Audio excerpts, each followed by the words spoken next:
Welcome to the Fleet Geeks podcast. We're here to help develop fleet and transport professionals. Do you want to progress and develop your skills and knowledge? We promise to bring lively conversation and debate around interesting issues and keep you bang up to date with changes in our awesome industry. The Fleet Geeks are a community of professionals, and if you enjoy the podcast, why not join the discussion for free in the Fleet Geek community over on Facebook. Hello and welcome to today's podcast episode.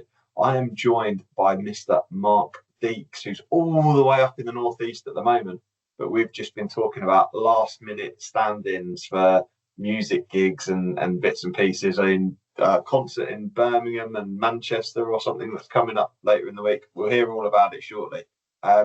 Mark, it's an absolute pleasure to have you on the podcast. I'll do a quick introduction and then I'll get you to formally explain what you do, but I've met Mark, for the listeners, I met Mark recently at the PSA, which is the Professional Speakers Association annual conference. Mark had a breakout speaking session during the conference this year, and I attended it. I had a choice of three rooms, and I was like, music and mental health, it really resonated with me, which is a terrible pun. But there we go. Mark spoke about mental health and the link with music, and it really, really interested me. And Mark and I have since had a chat and thought it'd be really good for you guys, the listeners, to hear more from Mark as well. Mark, I've probably butchered an introduction there, but that's how I've met you. So, Mark, for the listeners, can you tell them a bit more about who Mark Deeks is, please? Yeah, I mean, don't get me wrong, I've had a lot worse introductions than that, so don't worry. So I've been a musician all my life, from playing the piano since I was 5, teaching piano since I was 15. I'm now 47, so it's been a long time.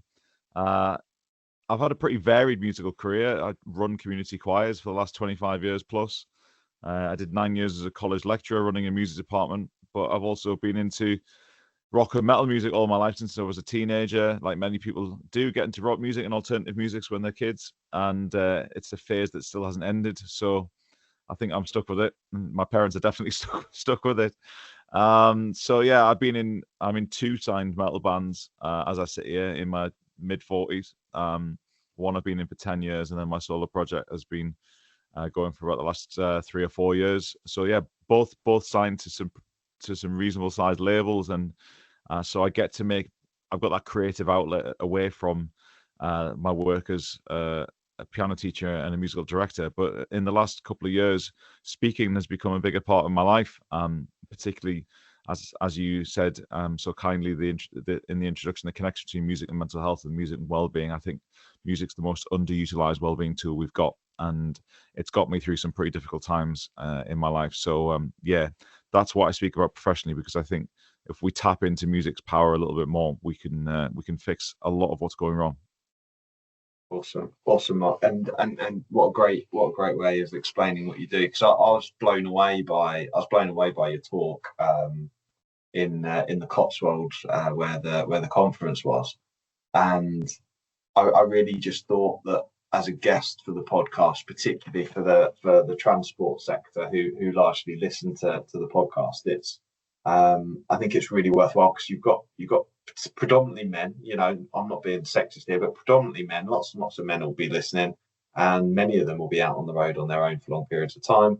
There's proven to be issues of loneliness and mental health issues off the back of that, but obviously also lots of opportunity to listen to music and listen to stuff. So I thought the way you reframed music and its link with well-being, and as a well-being tool, like you said in the talk, I just thought it'd be fantastic to share that with the listeners. So tell me a bit more. First of all, obviously you're really interested with a wide range of different musical interests. Can you just explain a bit more? Obviously choirs and heavy metal. Tell me a bit more about how you got into both of those, and obviously a bit more about your metal bands as well. Well, I think the thread is some of the first rock and metal bands I got into used a lot of vocal harmonies. I think that's where the two worlds collide for me. So I remember as a kid, my dad had a best of Yes CD, the old 70s prog band who used loads of vocal harmonies. And I remember being really into that when I was a kid. When I started getting into sort of, I guess, more the alternative and heavy stuff, there was when the grunge movement was big at the beginning of the 90s, Alice in Chains were a huge band for me and still are. And their use of vocal harmonies, I would still maintain, is completely unique in rock history. So getting obsessed with vocal harmonies and then somehow landing running choirs and also being in metal bands perhaps might not be as huge a difference as might seem on the surface. I got into running choirs not by accident, but not far off. So I was doing a popular music studies degree at university, and coming towards the end of that, just a few months from the end of that, and I happened to be in the staff office when a phone call came in from the local peripatetic music service asking if the university had any students who could perhaps stand in as a singing teacher, because their singing teacher had gone and left them at short notice to work on a cruise ship, and they literally wanted a singing teacher the next week. And I happened to be stood in the office, and my course leader went, "Stay there. I've got you a job interview." And I couldn't understand when she came off the phone why she got me a job as an interview as a singing teacher, because I'd never been a singing teacher in my life. But singing teachers need to be able to play the piano if they're going to be good at what they do commonly, or it certainly helps. And I was like above average on the piano, so I basically winged the singing teaching bit for a bit. I knew that I could do like performance coaching and stuff, but I ended up sort of teaching singing lessons for a period of time.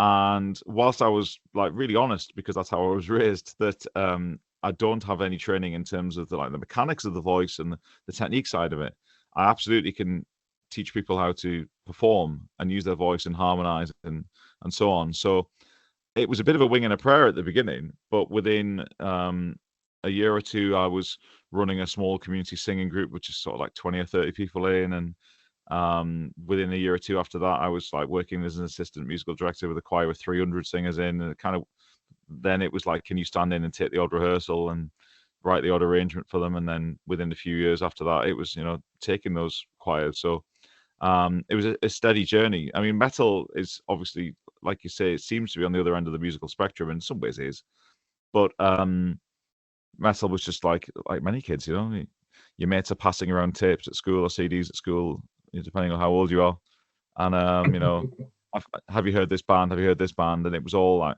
Nirvana, Metallica, Alice in Chains, Faith No More, those kind of early alternative guitar and metal bands of that kind of era. And I was obsessed pretty quickly, and I've never stopped being obsessed yet. Fair enough. And do you know what? I've actually got I've got a thank you as well, because my daughter, off the back of your talk that I listened to, my daughter's been getting into metal, or what she calls metal. I think her description of metal and yours are different, but she loves a lot of the new metal stuff like Limp Bizkit, Linkin Park, and all that sort of stuff. Like I say, she's only 11. And I've struggled to engage with some of it, particularly like I've got negative connotations in my head. Like some of it goes into like Slipknot and Korn and that sort of stuff. And I was never really a fan of that when I was younger, and sort of that sort of stuff. But I did enjoy Linkin Park and Limp Bizkit, some of the more commercial type stuff. And I've just really reconnected with them off the back of that, listening to that, and we've been playing it in the car and getting into it, and showing me what you've been listening to and that sort of stuff. And actually, just on an emotional level, it's been really nice to sort of reconnect and take the time and go, right, what is it you're liking about this? Let's have a listen. Sort of stuff. So I think that's one really of those powerful things I talk about, that music is such a connector, and it's a leveler, and it does it at speed. So one of the things I always talk about is that when you have other things to do with well-being, people are often having to explain what a thing is before we can then start to explain what the benefits are. It's like it's a new yoga technique or a new breathing exercise. But with music, you just say, what music are you listening to? What do you like? And because people listen to music they like because they like it. And that sounds like such a simplistic, obvious thing to say.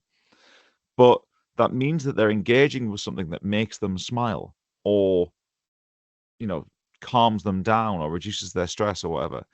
And whilst I'm always very clear, I have no mental health training whatsoever. I'm not a music therapist or anything like that. But I've spent 30 plus years around people who have musical hobbies. And when you deal with people who have musical hobbies, be it learning to play an instrument or joining a choir, or perhaps people are in bands or they just listen to music for the sake, for their own enjoyment. That enjoyment is the first goal. They're not doing it because they want to become professional at it necessarily.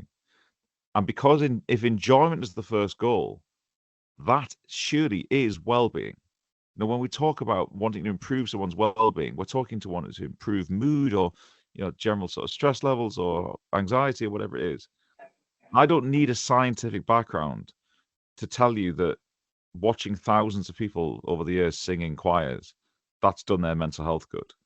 I don't need any kind of training to tell you that's done their well-being good, because when you talk to those people of why they're doing it, they talk about things that are absolutely evidently well-being based comments and answers and reasons for doing it. Why are you doing this? It gets me out of the house, or my home life's quite fractious. I need some time just for me, or business is really stressful right now. I need something that calms me down, or someone at school told me I would never be able to sing and it's really stuck with me and it's really bothered me and it's affected my confidence, or I need a new circle of friends, or whatever it might be. They're talking about something that's well-being. That's what it is that they're saying. You don't need a doctor's qualification to tell that. And so when people talk about, how can we improve well-being? I'm not here to knock science or mental health training or anything like that. Like, it's all plays a role. But the stuff that is part of who we are as human beings and the stuff that is a part of our soul, that needs to play a role as well. And music is better than pretty much anything at that, because you can say to any room of people, what music do you like? Tell me about a band you like.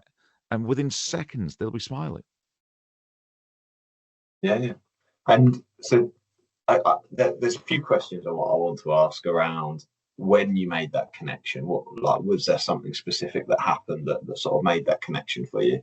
And then I think the other one was, it'd be really good, so don't let me forget, to discuss like what landed really well with me as part of your talk was around linking your playlists with certain emotions, which I'm sure you can share in more detail. But before we go on to that, when did you make this connection? When was it that you were like, this is glaringly obvious and we need to, like, I need to promote this more. I need to speak about this more.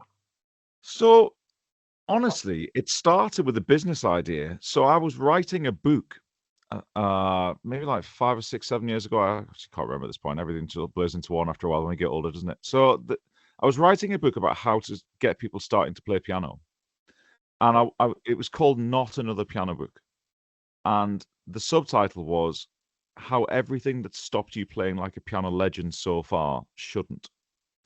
And the reason it was called that was because 20% of the book is how to start playing the piano. The first 80% of it is, here are all the reasons why you think you can't, and here are all the reasons why they're nonsense. It was a motivational book. It was like a confidence book. It's like, if you go to any party or gathering of people and say, who's ever wanted to play an instrument? Most people will say at some point in their lives, they've gone, I've always fancied playing the whatever. And then they spend 50 years not doing anything about it. But they'll go to the next party and say the same story. And so from a business point of view, because my primary interest at the time was, how can I find more piano clients, was, what is it that stops people? What are the myths around learning an instrument that mean that people sort of put it off or never get round to it or whatever it is? So I just started talking to loads of clients and loads of online communities of like, who has ever started to play an instrument? Why did you do it? What stopped you? If you started lessons, why did you stop? And I had loads of conversations like that.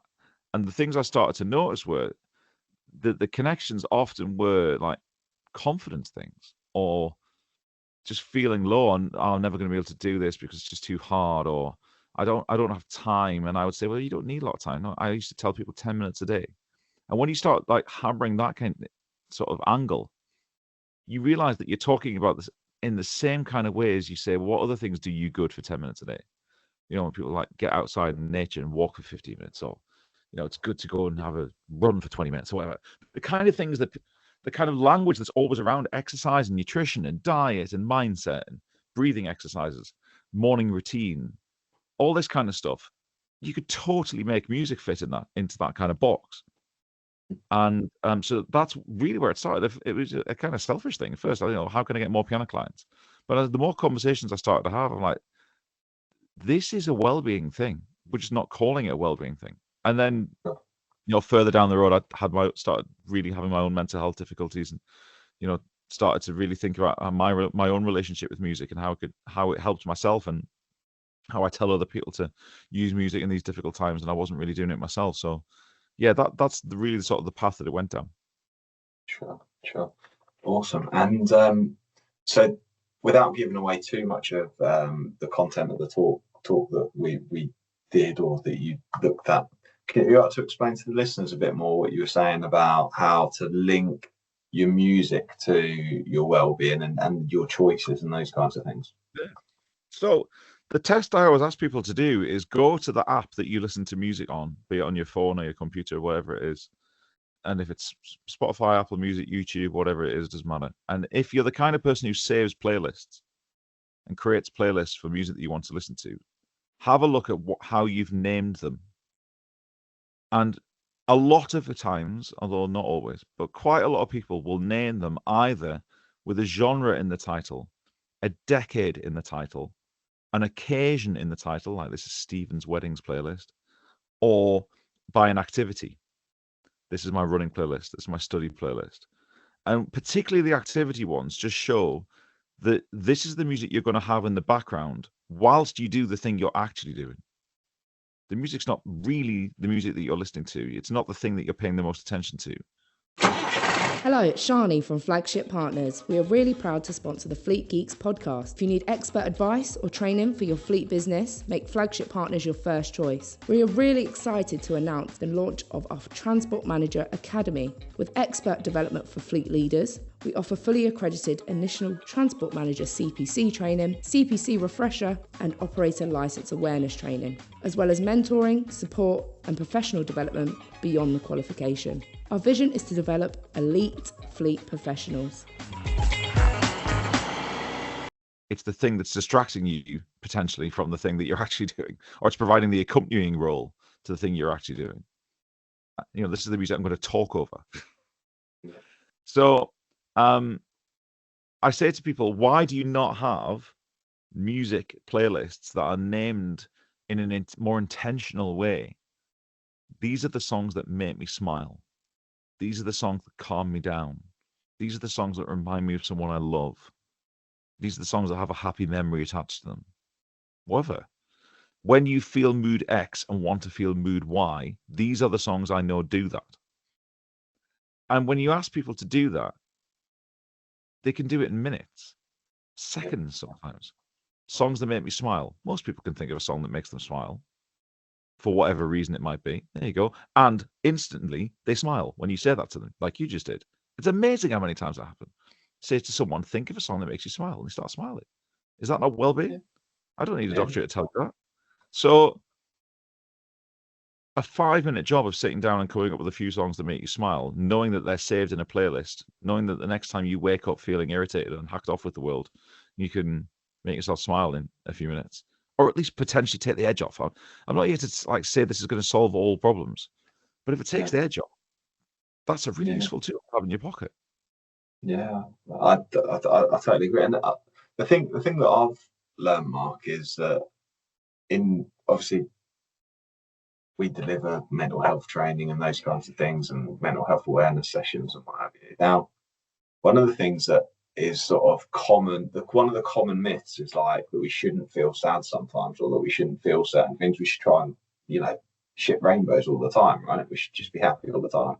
But actually, like, the beauty of music is that you should actually really, if you're feeling sad, why not lean into that? Why not get some musical choices and actually lean into that feeling to help understand and process? I think one of the things that we're kind of taught to do is like try and avoid feeling certain things. And actually, sometimes I think it's good for us to feel those things and actually really experience it to then process it, because that's what well-being and mental health. If you go and get counselling, you lean into the issue, they get you to experience it, think about it, talk about it, and actually, music, leaning into that feeling for even if it's a song or a couple of songs, and you lean into it and go, right, okay, cool, I've dealt with that now. It kind of resonates with me when my wife, she's really good with my daughters. They'll feel a bit sad or hormonal or whatever. They're young girls. That's what happens, right? And she's like, if you need to have a cry, just go and run a bath, have a cry. It's good for you. Get out, go and have a cry, And it does them the world of good just to have a cry, right? I know it seems weird, two middle-aged bald guys talking about this stuff, but like, it's absolutely true though. Like everyone's got into that feeling, Yeah, absolutely, 100%. Everyone's got songs that like engenders like sad emotions or memories or whatever it might be. That's a big thing, music becomes connected to memories. It's so easily connected to memories. And I've stood in front of business owners and in conferences and said that. And I stood in front of kids of 7-year-old and said, think of a song that reminds you of someone. And 80% of people can do it in seconds. And that becomes part of who you are. Those memories, when you're a kid, they're like, oh yeah, whatever. But when you're 40, you start going, oh, I remember that song that my granddad used to sing me, or that song that was with my first girlfriend or whatever. Like, they become part of who you are. The songs are connected to those memories. And for better or for worse. And that's you're exactly right. Sometimes you do want to go, that was a bad decision that I made. I'm going to have a cry about it. Or, this is a sad memory because it's associated with a funeral or a breakup or whatever. Sure. How much of an industry is rock ballads? They're an industry for a reason, because they're usually about breaking up with someone and saying up yours kind of thing. So I mean, we're human. It's humanness in music. It's like an expression of. I think it lean into that because it's the artist has created an expression of whatever they were feeling at that time when they've gone through the creative process. And I think that then when you listen to that, you kind of create that connection anyway, right? Because you're connecting with this piece of artwork, this piece, this amazing creation.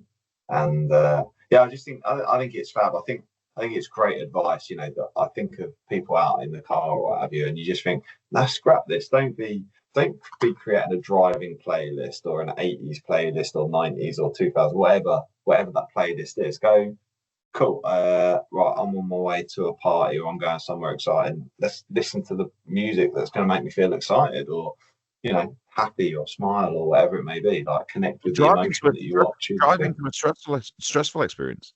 And, someone who's going to a job interview or someone who's going to like a confrontation or a meeting that they're not really looking forward to or whatever. Like music can help in all of these situations. But we just have to take a few minutes just to work out what music is that affects us. And how it affects, for sure. I think I think it's really, really powerful. And I've revolutionized my playlist since your talk. I've gone through. I'm using that as a quote, by the way, on my website. I've revolutionized my playlist since your talk. Thank you very much. We'll have that one for free. No, you steal it. Click the video, whatever. It's no, but genuinely, I have. I'm a, like you said, I'm a bugger for having been a musician before. I think it's particularly resonant for me, having played guitar for a long time and then ended up disconnecting from it because I was really poorly, and I lost my muscle memory whilst I was poorly being able to play. So I ended up smashing my guitar and getting really frustrated about it. And I've just never picked it up since. So there's all those excuses and stuff that you were talking about earlier going on in there about forgetting how to play and not being as good as I once was and all of those things. And it's not really about being good. It's about enjoying it and the enjoyment of it. So I always say the rate that you get good at it is not the rate that it does you good. Yeah, they're two separate things. And as adults, we measure ourselves against whether it's the same as the finished article that we have a concept of. But kids don't do that. And the way you can always easily measure that is if you go to a hotel or a bar or a train station where there's a public piano and there's kids smacking the shit out of it, and they are entertained by that sound. They think it's amazing. And all adults in the room are irritated because it doesn't sound like a proper piece of music. Yeah. And adults, therefore, when it comes to like, should I take up this instrument or will I be any good at it? No, there's no point. It's too hard, blah, blah, blah. It's because they are subconsciously measuring their ability against what they know the finished thing sounds like. Kids are just have no care in the world about what the finished thing sounds like. They're entertained by the sound. And so I can tell you countless stories of people who started to play an instrument and within days have said things like, I think I'm sleeping better, or it's really calmed me down. Or my husband walked in the room and said, are you playing Elvis? Like in 3 days. Now, they weren't great piano players. Yeah. But what happens when to the lady who said she was sleeping better? Well, if you sleep better, what happens to your job, your family life, your kids? Right. Yeah. So it's not because she was a great instrumentalist. The Yeah. rate you get good at the skill is not the rate that it has a ripple effect in your life. It has a ripple effect in your life from day one. And it's really important that adults don't want to allow themselves to be beginners. It's like all or nothing. Unless I'm going to be great at it, there's no point. Yeah. But it's kind of good to go back to the beginning and be shit at something for a while as well, isn't it? But also, that's what creates a feeling of reward, right? That's what creates the feeling of like accomplishment of, you know, I'm all right at this, I'm getting better, or improvement, you know. You could have started at 0 and still be at like 10%, but it's all good. It's all good. Okay, cool. So, so Mark, what would you recommend listeners like listening to this now and listening to us chatting? Obviously, the recommendation is turn the sound of our voices off and turn the music up. What advice have you got for them? What would you tell them to go away and do? I want people to take a more intentional relationship with music. Stop letting music happen to you. Like, I never, ever, ever listen to music radio. How many people do you hear moaning in offices about, oh, so-and-so's had such and such a radio station on, and it's awful? Why are you listening to music you hate? Wherever possible, listen to music you like. And if you're in a car or a truck, you have autonomy over that music. The notion that anyone driving would put on a radio station and not like the music is offensive to me. What are you doing? Put the music on you like now, immediately. It's madness. Why are we doing this to ourselves? So, and even like down to the algorithm. Why were we letting an algorithm choose what songs we listen to? By just putting some random Spotify 80s playlist because you've got this notion that you like the 80s. Nobody likes a decade, right? If anyone says to me, I like 80s music, it's like, no, you don't. You like some 80s music. Yeah. But if you start putting 80s music playlists on, you're going to get some stuff that you don't like. Stop it. Take a more intentional control. You might like these 10 artists over here and dislike these 10 artists over here. So why are you letting some algorithm possibly serve you up at all? It's just silly. Yeah, no, I totally get it. Go on then, from Mark. Let's pry on your taste a little bit because I think you've got quite an eclectic taste. What will make you want to smash a speaker up if the music's coming out of it? Ska. Oh, ska really? music. Oh yeah, it just makes me want to go on a rampage. Nothing annoys me more than ska music. What, like baggy trousers, madness, that kind of stuff? Anything ska related. It's not like stop being so happy and bouncy. It's just awful. That's not for me. Okay, but so also, I'm interested to take that a step further. So No Doubt said they were influenced by ska. Is that in there with that? Yeah. Yeah. Anything of I can detect a ska tone in it. It's just not for me. Do you know my worst one's ABBA? Absolutely, I literally want to smash speakers up if I hear ABBA. I don't have an opinion either way, and I was just inoffensive to me. But if I have to name a band that is really just beyond offensive to me musically, it's the Beautiful South. I grew up. My parents like the Beautiful South. Oh, I cannot contain my rage when the Beautiful South comes on. Because the thing with the Beautiful South is it's got this air of sort of tweeness about it that thinks it's superior to you. And I can't, it's just like, we're a bit quirky, us. You have to watch us. We're a bit quirky in musical form. And I can't be doing with it. And always describe them as the belly button fluff of the music industry. Nobody knows where they've come from. Nobody knows why they're there. Nobody knows what purpose it's serving. It's just there to irritate me. And do you know what? I've got loads of respect for Paul Heaton, because the singer, the guy at Beautiful South, because he's done some great stuff. Like he's never forgotten his working class roots, and like there's been all kinds of stories about him doing sort of very great, grand charitable gestures, or putting loads of beers behind the bar in like traditional working class pubs and stuff like.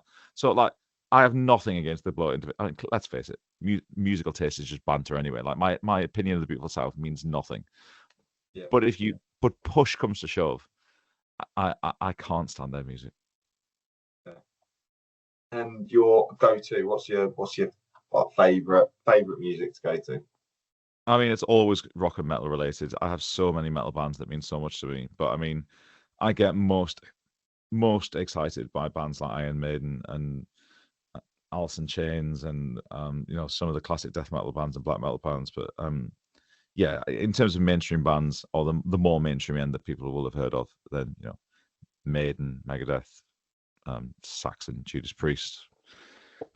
I tend to listen to a lot of classic 70s and 80s metal stuff. Okay, cool. And you just met. I'm not even going to go there because I can probably Google the answer. I don't even know the difference between black and death metal. But okay.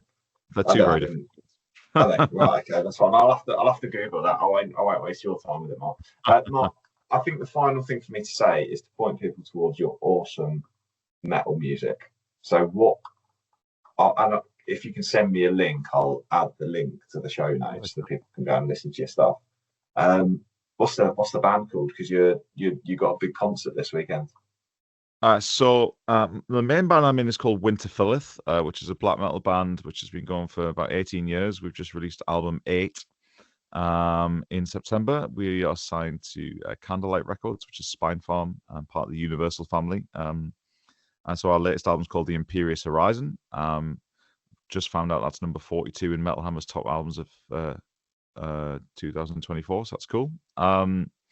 And then my solo project is called Arth, which looks like it's spelled A-R-D. The D has a little diagonal line through it because I needed to make it needlessly complicated. It's an old Northumbrian word which means my native land, and it's a representation of loads of Northumbrian history set to melodic doom metal, which is a different world again. And so that's signed to Prophecy Productions, which is a German label, which is one of my favorite labels as well. So that was pretty cool. So yeah, Winter Filleth and Arth are my two projects. Amazing, cool. Mark, please do send me the links over, because I don't know if I can even find a D with a slash through it on my computer to try and search it. So send me the links. The only way you can find these things on searching for it on Spotify, you tend to need to put the album name in rather than the band name. But Take Up My Bum, first Arth album. Appreciate it. Mark, it's been an absolute pleasure having you on the show. Thank you very much for joining me and taking the time out. It's been really good fun, and I hope the listeners have obviously enjoyed it. Mark is Mark Deeks. I will add his LinkedIn profile on the show notes as well, so you can go and follow Mark's professional work as well, if you're so interested. And book him to come and talk at your business if you've got a business and you're looking to do something interesting around mental health that isn't the usual mental health first aid stuff. I really recommend Mark. Fantastic speaker on that link with music as well. So thank you very much. Mark, it's been an absolute pleasure. You're a gentleman. Thank you very much. Thank you. Apologies to any Beautiful South fans out there. My parents will be turning it off in anger. I hope you enjoyed today's episode. If you did, please share with your friends and colleagues too. Join us for free on Facebook with the Fleet Geeks community for transport and fleet managers. Fleet Geeks offers ongoing professional development, networking and mentoring too. So get in touch with me, Pete Rushmer, on any social media platform to find out more.